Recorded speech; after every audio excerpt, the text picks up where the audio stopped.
The stagecoach rattled to a stop in front of the dusty main street of Promise Creek, Arizona Territory, 1878, sending a plume of dirt into the warm spring air as Lillian Montgomery clutched her small carpet bag with white-knuckled fingers. Her journey from Boston had been long and arduous, but nothing could have prepared her for the whispers and sidelong glances that greeted her as she descended from the coach. "That's her? Why, she's no bigger than a child. Ethan Abernathy's gonna be sorely disappointed when he sees the size of her. What's a tiny thing like that gonna do on a ranch?" First strong wind'll blow her clear to California. Lillian stood just a shade over 5 feet tall, her slender frame making her appear even smaller than she was. She straightened her back, trying to add every inch possible to her height as the dust from the stagecoach settled around her worn traveling boots. 22 years old, and she'd spent her entire life being underestimated because of her size. The town of Promise Creek sprawled before her, a collection of wooden buildings baking under the Arizona sun. She'd come all this way to marry a man she'd never met, responding to an advertisement seeking a hardy woman of good character willing to share in the building of a cattle ranch. Her carefully written letters had mentioned her cooking skills, her education, her willingness to work hard but not her size. She'd hoped it wouldn't matter. "Miss Montgomery?" Lillian turned to find a tall woman with gray-streaked hair and kind eyes approaching her. "I'm Martha Wilson. I run the general store. Mr. Abernathy asked me to meet you and get you settled at the boarding house. He's had to ride out to check on a sick calf, but plans to meet you for supper." Lillian nodded, grateful for the woman's matter-of-fact tone. "Thank you, Mrs. Wilson. I appreciate your kindness." As they walked down the street, Lillian felt the stares following her. A group of men outside the saloon didn't bother to lower their voices. "Ethan's got himself a doll instead of a wife. What's he gonna do with that little slip of a thing?" Martha's mouth tightened. "Don't you pay them no mind, Miss Montgomery. Promise Creek's got its share of fools, just like anywhere else." They reached the boarding house, a 2-story building with a small porch and window boxes filled with hardy desert flowers. Inside, Martha introduced her to Mrs. Gunderson, the proprietress, who showed her to a small but clean room. "Supper's at 6, Mrs. Gunderson informed her. "Mr. Abernathy usually takes his meals here when he's in town." Alone at last, Lillian sank onto the narrow bed and allowed herself a moment of doubt. What had she done, traveling thousands of miles to marry a stranger? What if he took one look at her and decided she wasn't what he wanted? She had barely enough money for a week's board, certainly not enough for a return ticket to Boston. She opened her carpet bag and pulled out her best dress blue calico with a lace collar she'd added herself. It was slightly wrinkled from the journey, but a few careful presses with her hands smoothed the worst of it. She changed quickly, washed her face and hands in the basin provided, and pinned her light brown hair into a neat bun at the nape of her neck. As 6 o'clock approached, she descended the stairs, her heart hammering against her ribs. The dining room had several occupied tables, and conversations stilled momentarily as she entered.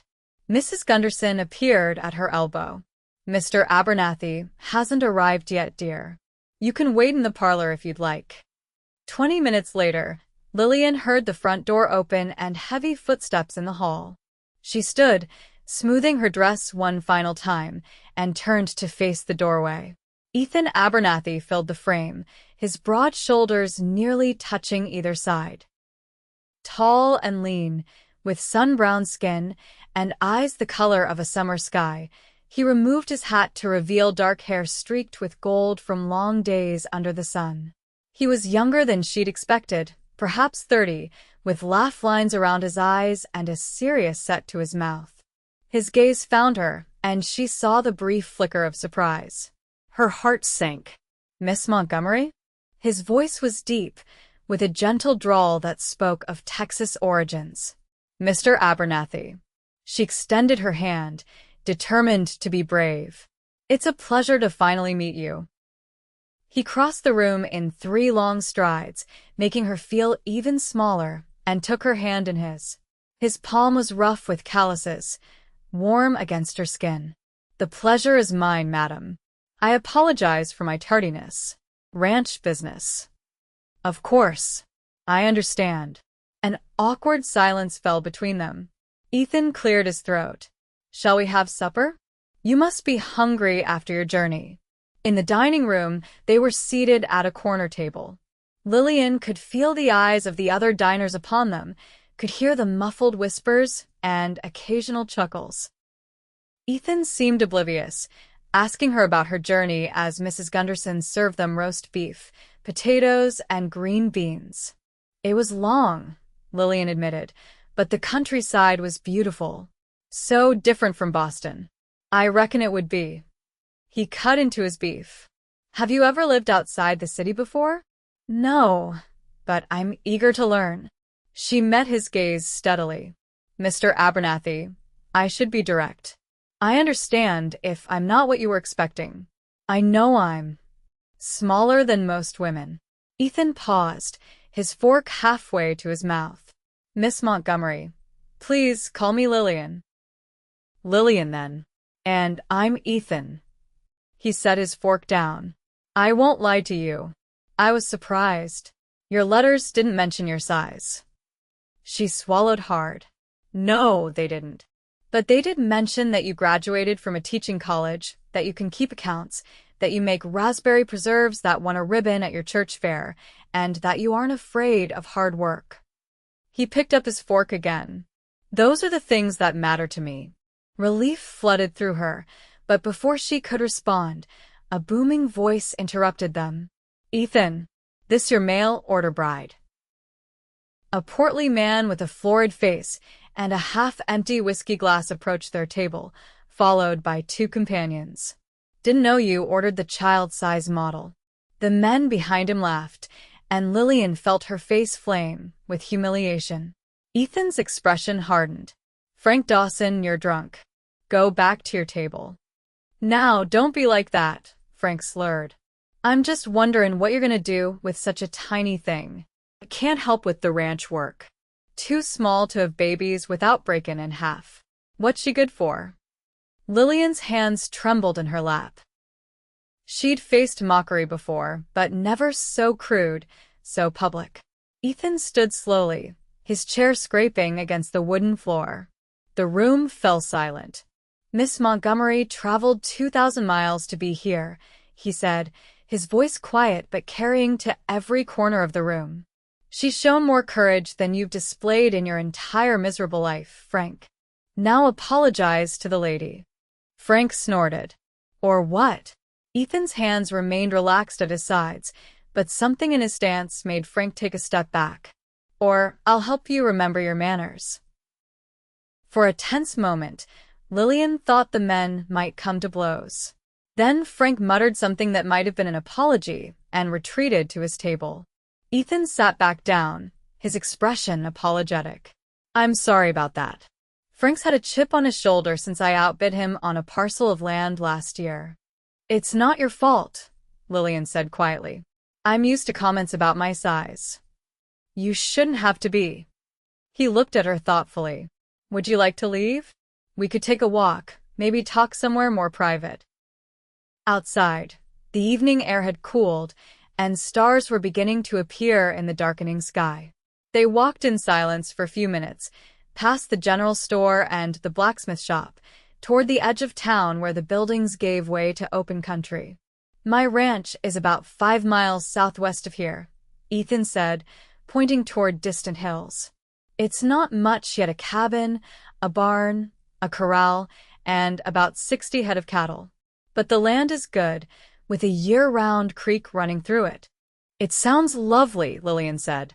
"I've always wanted to live somewhere with open spaces." Ethan stopped walking and turned to face her. "Lillian, I want to be honest with you. Being a rancher's wife isn't easy. The work is hard, the days are long, and there are 1,000 ways to die out here that Boston folk have never even heard of." "I understand that. Do you?" His eyes searched hers. "This isn't like the dime novels, with heroic cowboys and adventure around every corner. It's mud and manure and backbreaking labor.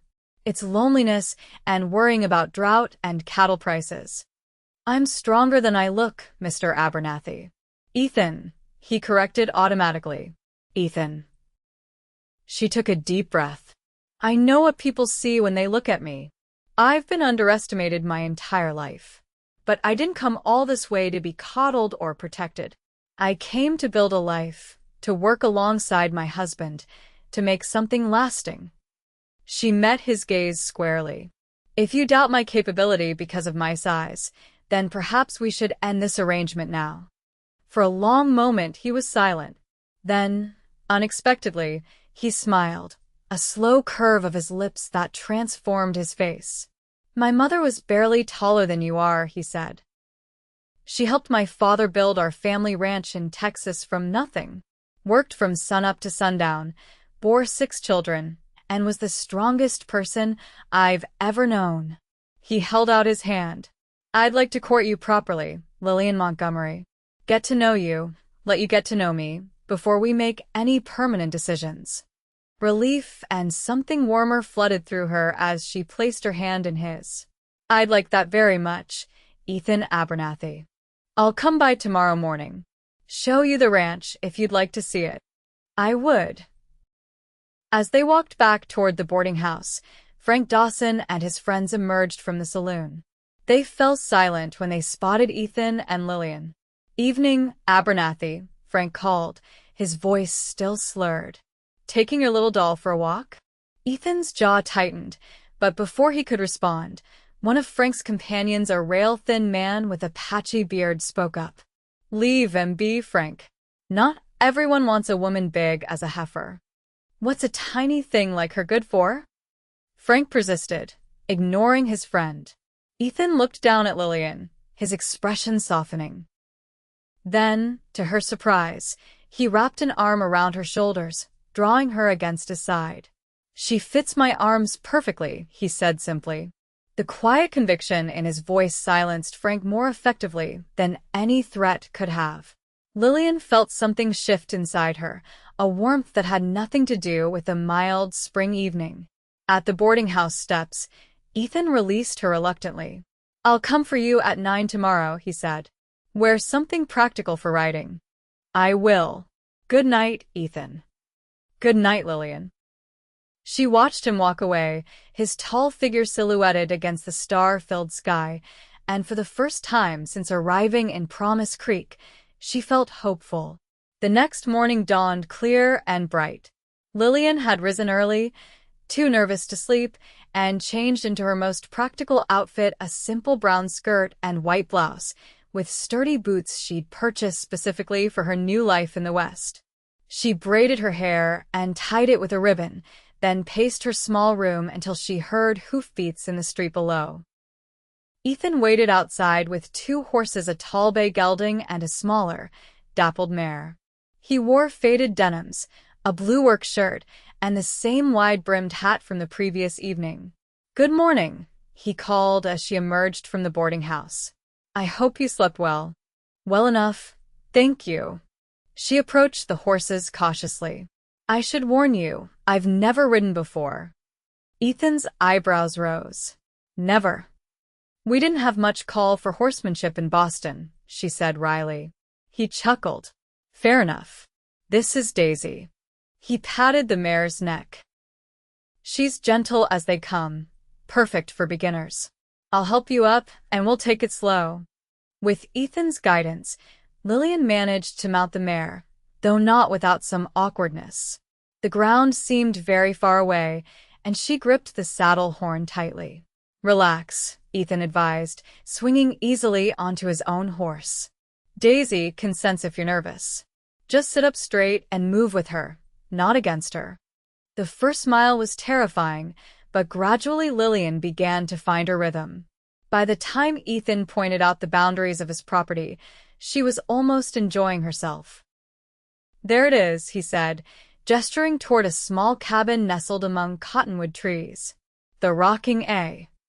The cabin was simple but well built, with a covered porch across the front and a stone chimney.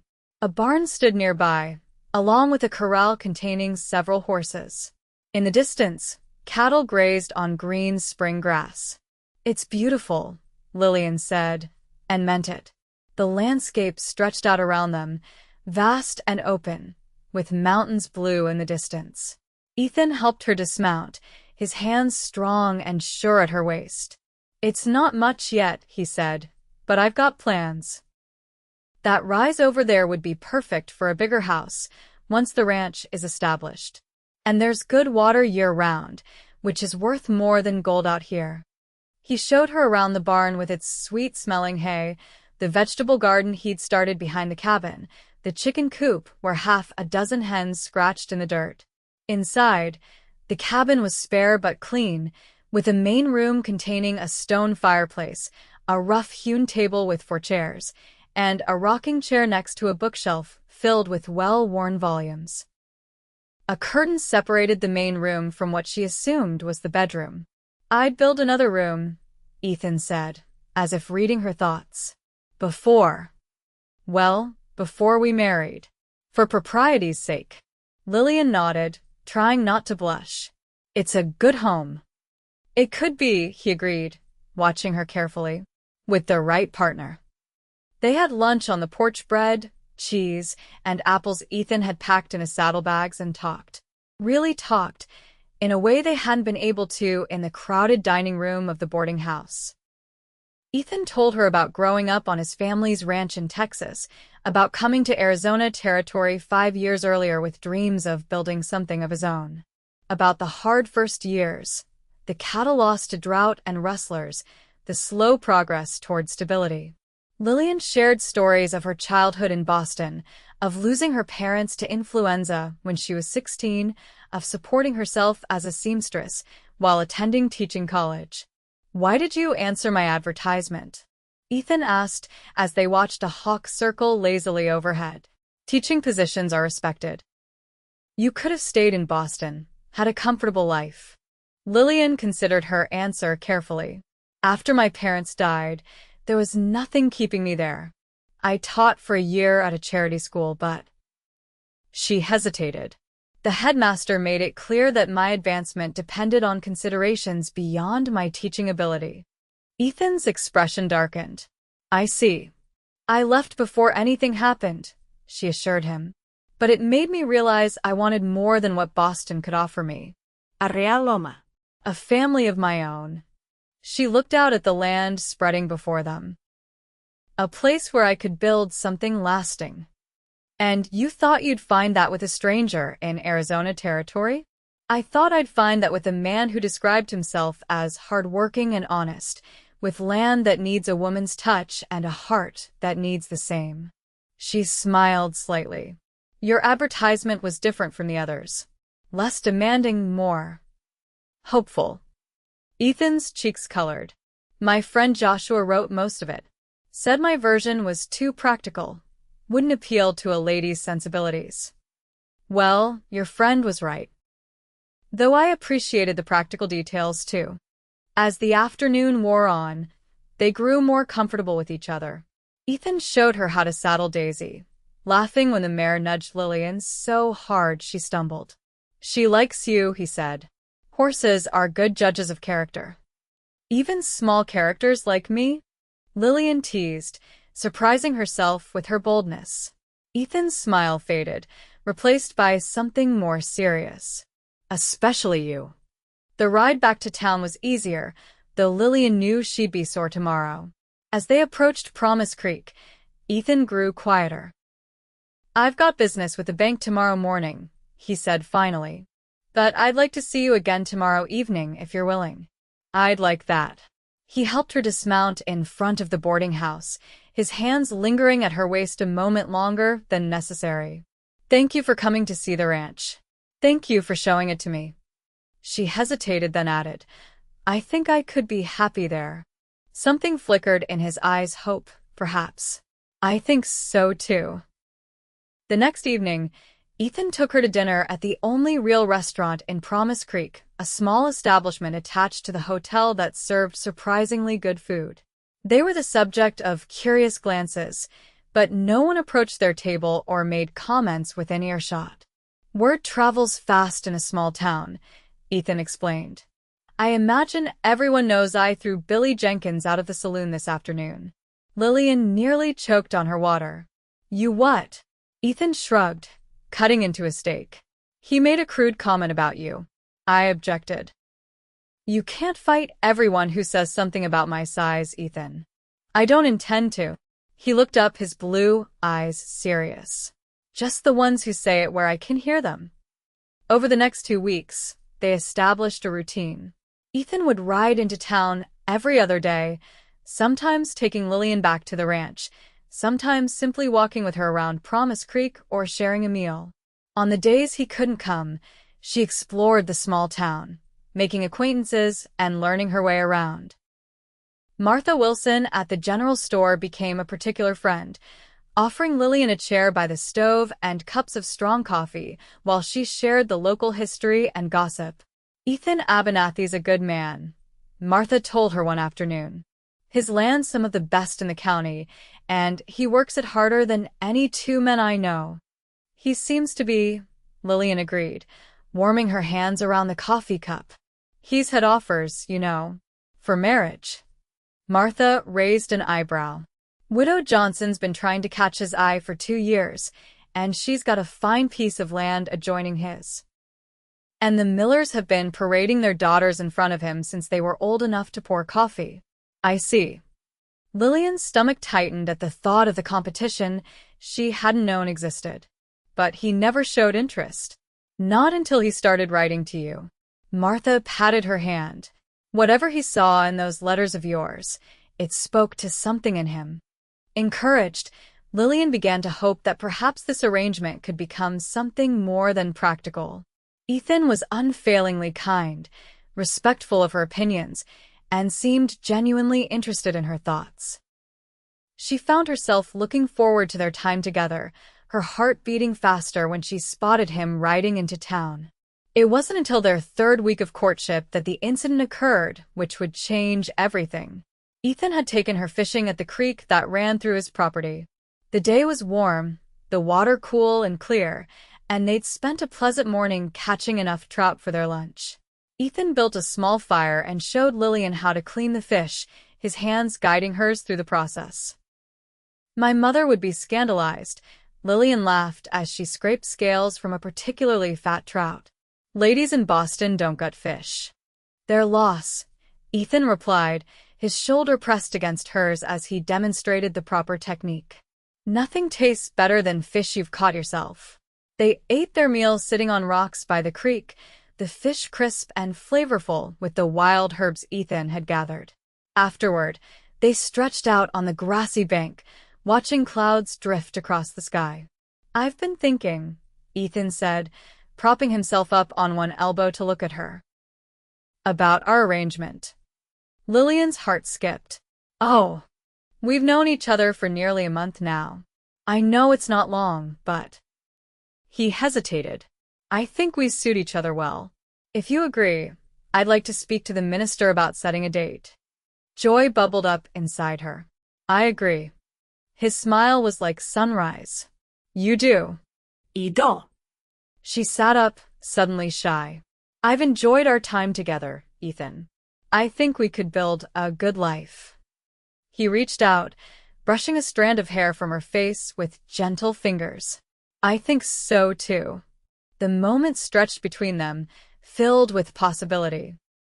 Ethan leaned forward, and Lillian's eyes fluttered closed.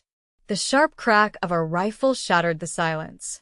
Ethan reacted instantly, shoving Lillian down and covering her body with his own as another shot rang out, splintering the bark of a tree just above their heads. Rustlers, he muttered, his voice tight with tension. They've been hitting the smaller ranches in the area. What do we do? Lillian whispered, her heart hammering against her ribs. Make for the trees. Stay low. He pointed toward a dense stand of cottonwoods about 50 yards away. I'll be right behind you. Ethan, go, Lillian. Now. She scrambled to her feet and ran, crouching low, as another shot kicked up dirt near her feet. She heard Ethan's footsteps behind her, then a grunt and a heavy thud. Turning, she saw him sprawled on the ground, clutching his leg, blood seeping between his fingers. "Ethan!" She started back toward him. "No!" he shouted. "Get to cover." Instead, she dropped to her knees beside him. His face was ashen with pain, but his eyes blazed with determination. "Damn it, woman, I told you to run. I'm not leaving you." She tore a strip from her petticoat and wrapped it tightly around his thigh, just above the bullet wound. "Can you stand?" "Not without help." Another shot, closer this time. Lillian looked up to see 3 riders emerging from the trees across the creek. "They're coming," she said, her voice remarkably steady considering the terror coursing through her.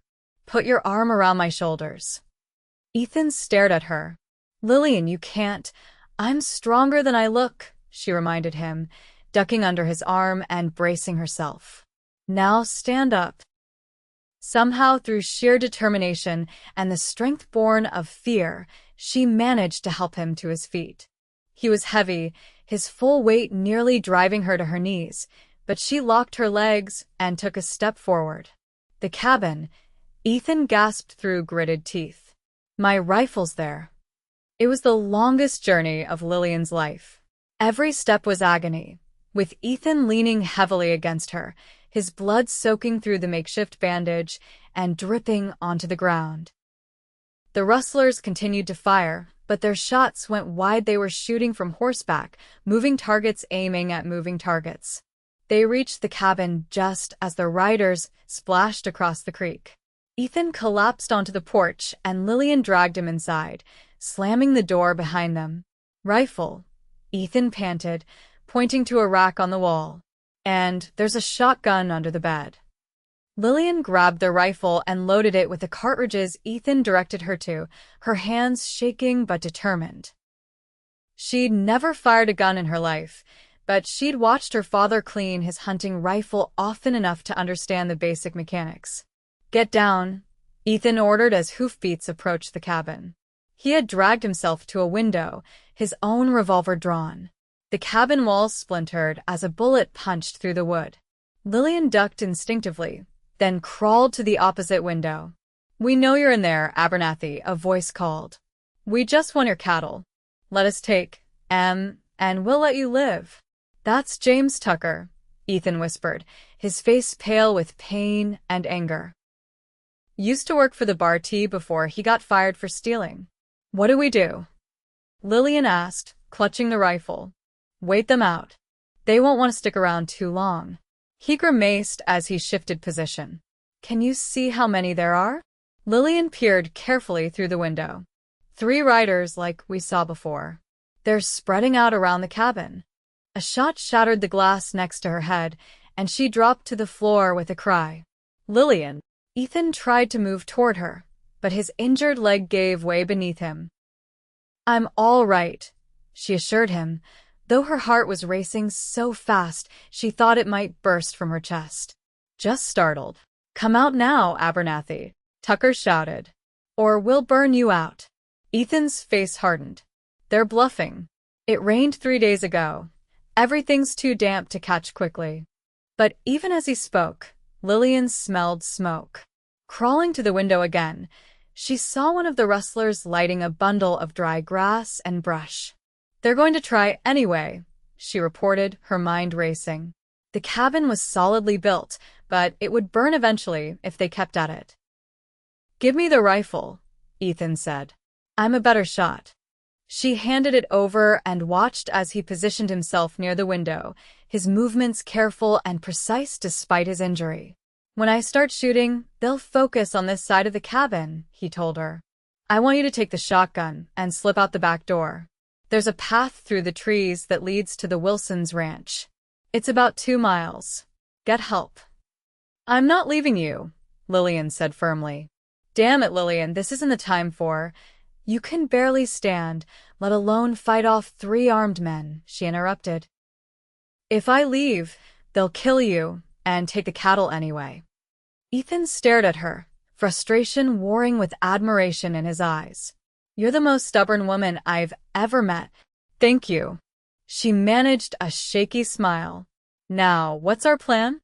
Before he could answer, something crashed against the front door, a flaming branch, from the smell of it. They're trying to smoke us out, Ethan muttered. He dragged himself toward the door, leaving a trail of blood on the wooden floor. Lillian looked around desperately for something to use against the flames. Her gaze fell on the bucket of water by the stove, kept ready for cooking and washing. Wait, she said, grabbing the bucket. I have an idea. Moving carefully to avoid the windows, she positioned herself near the door. When I say now, shoot over their heads just to distract them. I'll open the door, throw the water on whatever they've set burning, and close it again before they can react. Ethan looked skeptical. It's too dangerous. Do you have a better idea? After a moment, he shook his head.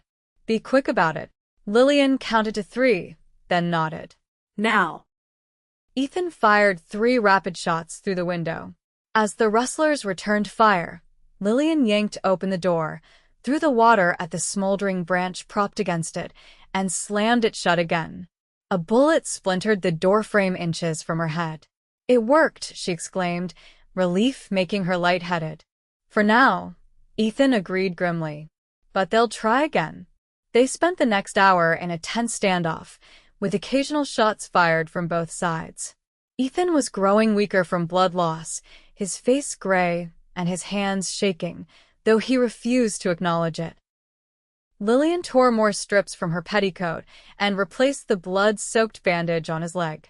The wound was still bleeding, though more slowly now. You need a doctor, she said, pressing firmly on the wound to staunch the flow. What I need is for you to be safely away from here, Ethan replied, his voice fainter than before. Outside, the rustlers had fallen silent. Lillian peered cautiously through a crack in the shutters.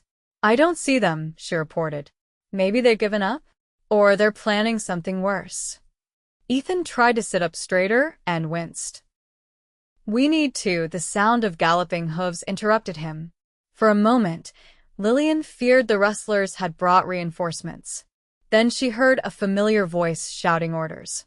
That's Sheriff Taylor, Ethan said, relief evident in his voice. Lillian risked another look outside. 3 riders were approaching the cabin at a gallop, the sheriff and 2 deputies, their badges glinting in the afternoon sun. Of the rustlers, there was no sign. They're gone, she said. The sheriff scared them off. Ethan sagged against the wall, the rifle slipping from his grasp. Thank God. Lillian opened the door as the sheriff dismounted. In here, she called. Ethan's been shot. The next few hours passed in a blur. The sheriff and his men carried Ethan to the wagon they'd brought, while Lillian gathered bandages and whiskey for the journey to town. The local doctor, a gruff man named Simmons, extracted the bullet from Ethan's thigh and stitched the wound, declaring him lucky that it hadn't hit bone or artery. He'll need rest, Dr. Simmons told Lillian as she sat by Ethan's bedside in the small room above his surgery. No riding, no ranch work for at least 2 weeks. That means staying in town where I can keep an eye on him. I understand, Lillian assured him. I'll make sure he follows your instructions. The doctor gave her a skeptical look. You? No offense, miss, but you're hardly big enough to stop a man like Abernathy from doing what he wants. Lillian straightened in her chair. I'm exactly big enough, doctor. And I can be very persuasive when necessary. Something in her tone must have convinced him, because he merely nodded and left them alone. Ethan, drowsy from laudanum, reached for her hand. You were magnificent today, he murmured. Brave as any man I've ever known. I was terrified, she admitted, squeezing his fingers gently. That's what courage is. Being afraid, and doing what needs doing anyway. His blue eyes, though clouded with pain, were earnest. I've never been more certain of anything in my life than I am about you, Lillian Montgomery. Even though I'm small, she teased, though her heart was full. Because you're exactly who you are, he corrected, his voice growing fainter as the laudanum took stronger hold. Perfect size for my arms. He drifted into sleep, his hand still wrapped around hers. The sheriff caught the rustlers 3 days later, with help from neighboring ranchers who'd formed a posse after hearing about the attack on the Rocking A. James Tucker and his companions were locked in the Promise Creek jail, awaiting the circuit judge. Ethan recovered slowly, chafing against the confinement. Lillian spent her days at his side, reading to him from his favorite books, playing checkers, and discussing plans for the ranch. In the evenings, she would return to her room at the boarding house, only to lie awake thinking of him just a few buildings away. Word of her actions during the rustler attack spread through Promise Creek, transforming the whispers and sidelong glances into nods of respect and friendly greetings. Even Frank Dawson tipped his hat to her when they passed on the street. "Seems you've won over the town," Martha Wilson observed one afternoon as Lillian selected fabric for new curtains in the general store. "Not intentionally," Lillian replied, running her fingers over a bolt of cheerful yellow calico. "I just did what anyone would have done." Martha snorted. "Not anyone. Most would have run for safety, leaving Ethan to fend for himself. I couldn't do that." "No," Martha agreed. "You couldn't. And that's why you're perfect for him. Strong in all the ways that matter." A week after the attack, Reverend Phillips visited Ethan's sick room. Lillian excused herself to give them privacy, but Ethan caught her hand. "Stay," he said. "This concerns you too." The Reverend smiled benevolently at them both. "I understand congratulations are in order." Ethan nodded, his hand still holding Lillian's. "We'd like to be married as soon as possible. Once I'm back on my feet." Of course. I'm available next Sunday if that suits." Lillian looked at Ethan in surprise. "So soon? Unless you'd prefer to wait?" Ethan's expression was anxious, vulnerable in a way she hadn't seen before. "No," she said, her heart full. "Next Sunday is perfect." The wedding was a simple affair, held in the white clapboard church on the edge of town. Despite their wishes for a quiet ceremony, it seemed all of Promise Creek turned out for the occasion. The church was filled to capacity, with latecomers standing in the back. Lillian wore a new dress of pale blue silk, ordered specially from Martha's catalog and altered to fit her small frame. Ethan, still moving carefully with a cane, wore a new black suit that made his eyes seem even bluer. "Dearly beloved," Reverend Phillips began, beaming at the congregation, "we are gathered here today to join this man and this woman in holy matrimony." As they exchanged vows, Lillian looked up into Ethan's face and saw only love reflected there. When he slid the simple gold band onto her finger, his hands were steady and sure. "I now pronounce you husband and wife," the Reverend declared. "You may kiss your bride."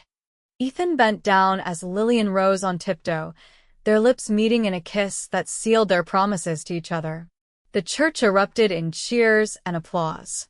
At the reception in the church hall, well-wishers surrounded them with congratulations and advice. Frank Dawson approached, hat in hand, looking uncomfortable. "Mrs. Abernathy," he said formally, "I want to apologize for my behavior when you first arrived. It was unworthy of a gentleman." "Thank you, Mr. Dawson," Lillian replied graciously. "Apology accepted." Frank turned to Ethan. "You got yourself a fine woman, Abernathy. Worth a dozen of the usual size." Ethan's arm tightened around Lillian's waist. "I know it," he said simply. They spent their wedding night at the hotel in Promise Creek, in the best room available, which still meant a narrow bed and thin walls, but neither of them minded. For the first time, they were truly alone, with no prying eyes or interruptions. "I've wanted to do this since the moment I saw you," Ethan murmured, drawing Lillian into his arms. "You do fit perfectly, just like I said." She laughed softly, her cheek pressed against his chest. "You were just trying to shut Frank up." "No," he said, tipping her chin up so she could see the sincerity in his eyes. "I meant every word. You're exactly the right size for me, Lillian Abernathy. In every way that matters." 2 weeks later, when Ethan was finally deemed well enough to return to the ranch, they rode out together, Ethan on his bay gelding, Lillian on Daisy, who greeted her with a familiar nudge that nearly knocked her over. The cabin had been cleaned and repaired, the bullet holes patched, the bloodstains scrubbed from the floor. On the porch stood a surprise, a rocking chair sized perfectly for Lillian, its proportions smaller than the one already inside. "I had Joshua make it while I was laid up," Ethan explained, watching her face. "So, you'd have a place that fits you just right." Tears welled in Lillian's eyes as she ran her hand over the smooth wood. "It's perfect." "There's more," he said, taking her hand and leading her around to the back of the cabin. There, freshly built, stood a small room with windows on 3 sides. Inside was a desk, a bookshelf, and a comfortable chair. "Your teaching room," Ethan said. "I thought. Well, the closest school is in Promise Creek, too far for the children on outlying ranches. But if they could come here, maybe once or twice a week." He trailed off, suddenly uncertain. "If you want to, that is." Lillian threw her arms around him, her heart too full for words. He'd given her not just a home and his name, but a purpose, a way to use the skills she'd worked so hard to acquire. "I take it you approve?" he asked, laughing as he lifted her off her feet. "I love it," she said when she could speak. "And I love you, Ethan Abernathy." His smile was like sunshine breaking through clouds. "I love you too, Lillian Abernathy. More than I thought possible." That night, as they sat on the porch watching the sunset paint the sky in shades of gold and crimson, Ethan in his large rocker and Lillian in her smaller one, she marveled at the journey that had brought her here. From the lonely seamstress in Boston to the wife of a rancher in Arizona Territory, respected by her community and deeply loved by her husband. "Penny for your thoughts," Ethan said, reaching over to take her hand. "I was just thinking how lucky I am," she replied. "To have found you, to be here. I'm the lucky one." He squeezed her fingers gently. "When I wrote that advertisement, I never imagined I'd find someone like you." "Someone small," she teased. "Someone perfect," he corrected, bringing her hand to his lips. The sun dipped below the horizon, casting long shadows across the land that was now their home. In the distance, cattle grazed peacefully, and closer to the cabin, chickens settled into their roosts for the night. The simple sounds of a ranch at evening surrounded them, the creak of the windmill, the soft nickering of horses in the corral, the rustle of cottonwood leaves in the gentle breeze. "I have something to tell you," Lillian said after a comfortable silence. Ethan turned to her, his expression curious. "Oh, I went to see Dr. Simmons yesterday while you were meeting with the cattle broker." She took a deep breath, suddenly nervous. "I'm going to have a baby." For a moment, Ethan was utterly still. Then he was on his knees before her, his hands cradling her face as if she were made of the finest porcelain. "A baby?" he whispered, his voice rough with emotion. "Are you certain?" She nodded, tears of happiness spilling down her cheeks. "Dr. Simmons says it will be born in early spring." Ethan pulled her into his arms, holding her close against his heart. "I never thought I could be this happy," he murmured into her hair. "A wife, a child, a future brighter than I dared dream." "Our child will have the best of both of us," Lillian said, nestling against him. "Your strength and my determination.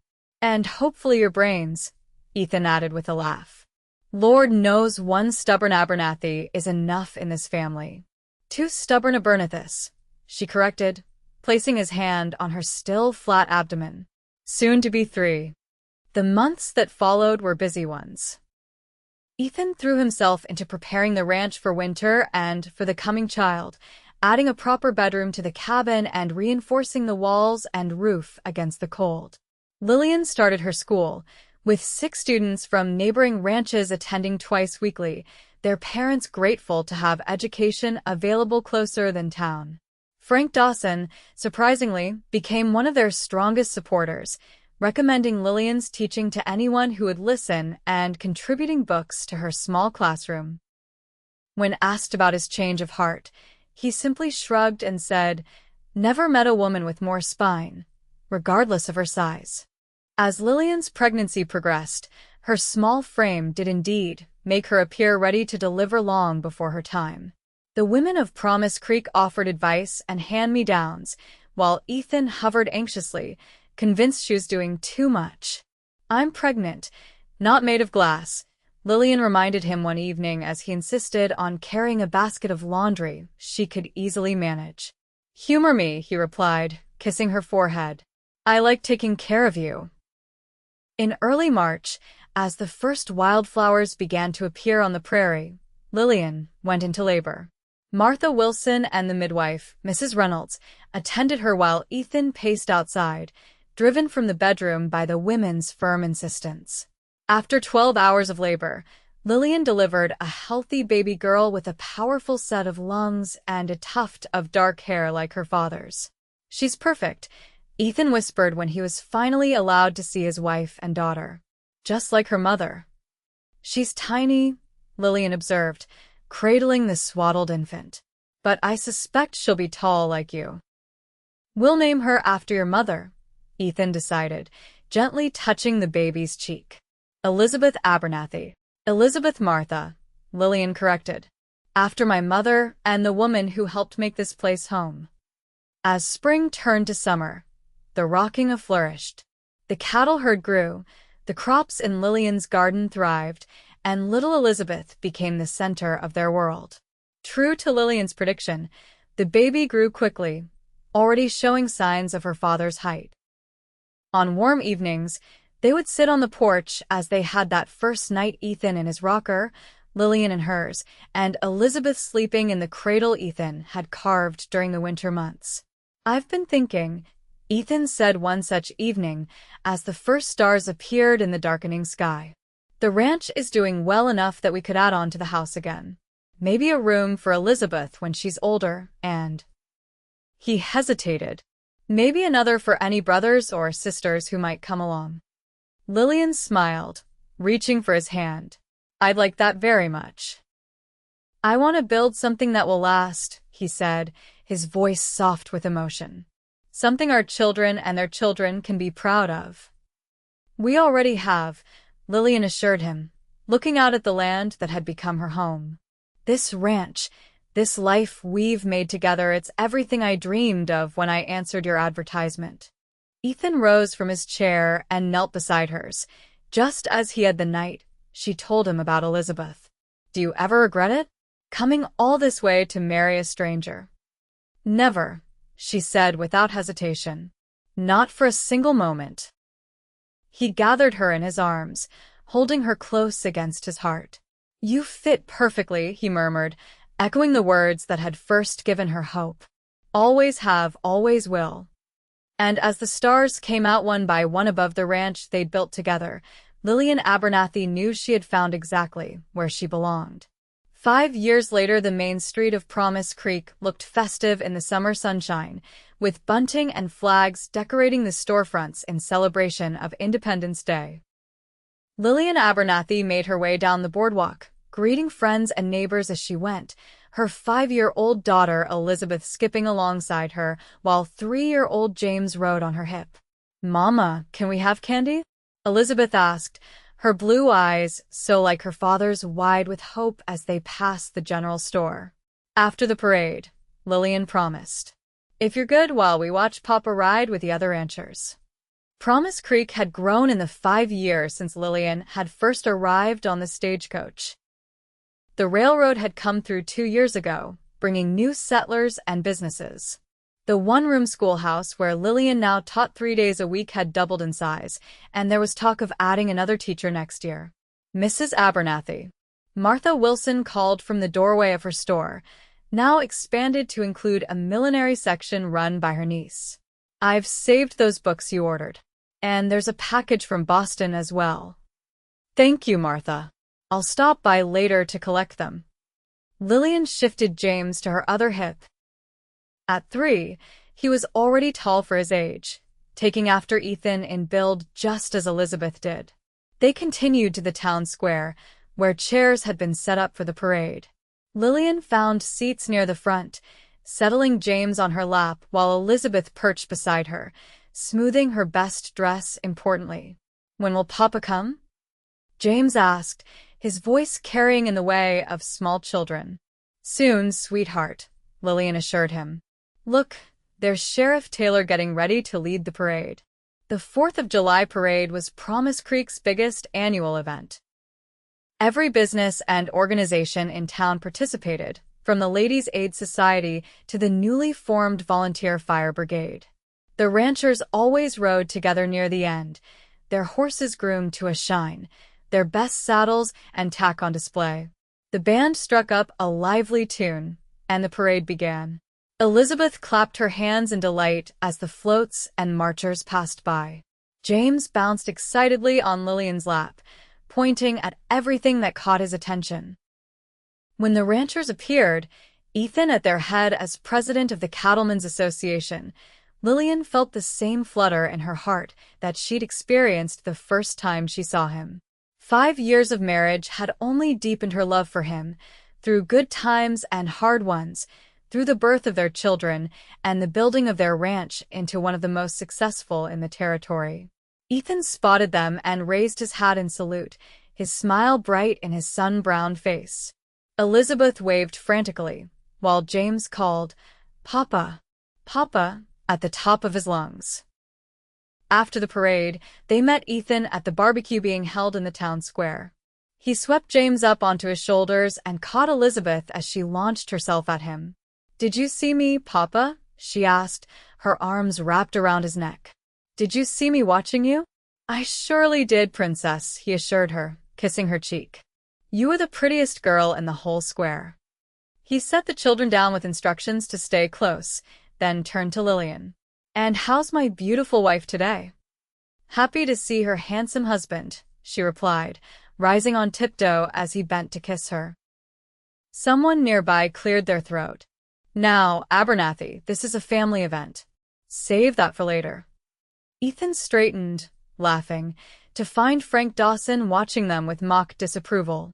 In the years since their wedding, Frank had become, improbably, a good friend. He was godfather to James and a regular visitor to the ranch, especially since he'd sold his own small spread and moved into town. "Frank," Ethan greeted him with a handshake. "Didn't expect to see you at a temperance event." Frank patted his pocket, where Lillian was certain a flask resided. "Got to keep up appearances. Besides, Mrs. Gunderson's bringing her apple pie to the contest, and I aim to get a slice before they're gone." The afternoon passed pleasantly, with races for the children, a shooting contest that Ethan won handily, and enough food to feed twice the population of Promise Creek. As twilight approached, everyone gathered on blankets in the town square to watch the fireworks that the railroad company had provided. Ethan sat with his back against a tree, Lillian nestled between his legs, leaning against his chest. Elizabeth and James, worn out from the day's excitement, drowsed beside them. "Happy," Ethan murmured, his arms around Lillian's waist. "Completely," she replied, turning her head to smile up at him. "You? More than I ever thought possible." He rested his chin on top of her head. "I have something to tell you." "Oh, I heard from the bank today. They've approved our loan to buy the Jenkins property." Lillian sat up straighter, turning to face him. "Really? That's wonderful news." They'd been saving for years to expand the Rocking A, eyeing the adjoining land that would give them access to more water and better grazing. With the Jenkins family moving to California, the opportunity had finally arrived. "It'll mean more work," Ethan cautioned. "More cattle, more hands to hire. More life," Lillian corrected. "More future for our children." The first firework exploded overhead, a burst of red and gold that illuminated Ethan's face. In the momentary brightness, Lillian saw the same love and determination that had drawn her to him from the beginning. "I have something to tell you, too," she said as another firework lit up the sky. Ethan raised an eyebrow. Should I be sitting down for this? She laughed softly. You already are. But yes, perhaps you should. She took a deep breath. We're going to need that extra room we've been talking about adding to the house. By next spring. For a moment, Ethan looked confused. Then understanding dawned, and his face split into a grin brighter than any firework. Another baby? He whispered, mindful of the sleeping children nearby. Lillian nodded, her heart full. Dr. Simmons confirmed it yesterday. Ethan gathered her close, his arms encircling her just as they had that first night in Promise Creek. You know what this means, don't you? He murmured against her hair. What? We're going to need a bigger rocking chair for the porch. Lillian laughed, the sound mingling with the boom of fireworks and the exclamations of delight from the crowd. As long as mine stays exactly the same size, she said. Perfect for me, just as you are perfect for me. Above them, the night sky bloomed with color and light, a fitting celebration for their news and for the life they had built together. From mail-order bride to beloved wife and mother, from uncertain beginnings to a future full of promise, Lillian's journey had brought her exactly where she was meant to be, in the arms of a man who had looked at her small stature and seen only the perfect fit for his heart.